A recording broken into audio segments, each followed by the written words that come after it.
first lesson I taught to my students, I was able to thoroughly incorporate two of the learning cycle phases, exploration and term introduction. In the first phase, exploration, the students were able to gather their own data and fully explore the Oobleck material by using their five senses. According to the text Learning Cycle, Elementary School Science and Beyond, the exploration phase I used is student-centered.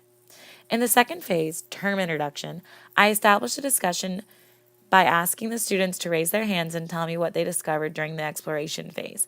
I then introduced the scientific terms solid, liquid, and colloid. According to the text, Learning Cycle, Elementary School Science and Beyond, the term introduction phase I used is teacher-centered.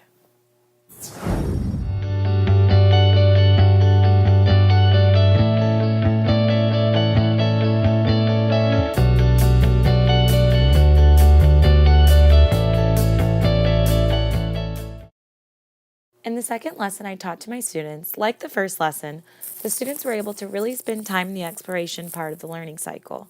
Referencing the text Learning Cycle, Elementary School Science and Beyond, the information gained in the exploration phase must be formed into something logical. In this lesson, the students were able to pick up, shake, and observe 4 oceans in a bottle and explain their similarities and differences. This led into a discussion about how all of the oceans in our world have both similarities and differences, much like other things in our environment.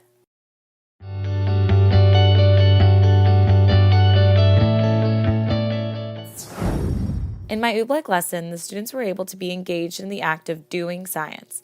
Referencing the text, a leg or 3 to stand on, my teaching strategy for this lesson fell under leg 2, processes.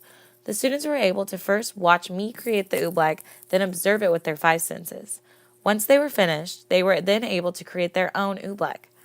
The concepts taught during this type of hands-on learning is what students will remember and carry with them for years to come.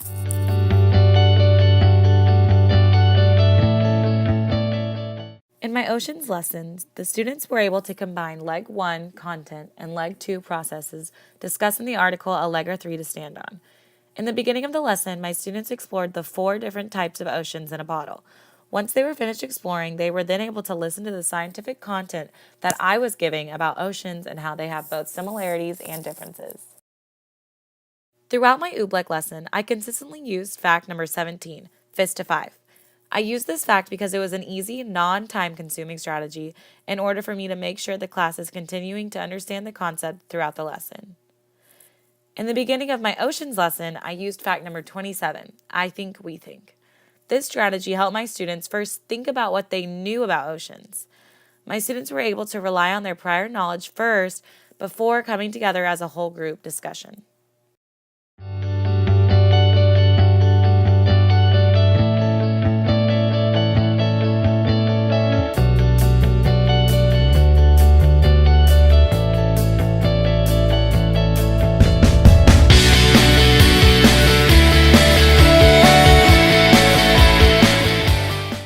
Overall, my Oobleck lesson went really well.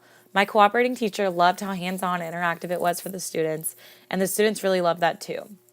After my oceans lesson, my cooperating teacher thought it was really great and a wonderful segue into learning about the earth and all of its differences and similarities. The students thought it was really fun to look at the bottles and discover the different things in each one. In the future, when teaching my Oobleck lesson, I would space it out instead of doing it all in one day in order for my students to comprehend the concept deeper. We only have about 45 minutes every other day for science, so it's really hard to fit in a whole lesson, especially if it includes a hands-on experiment.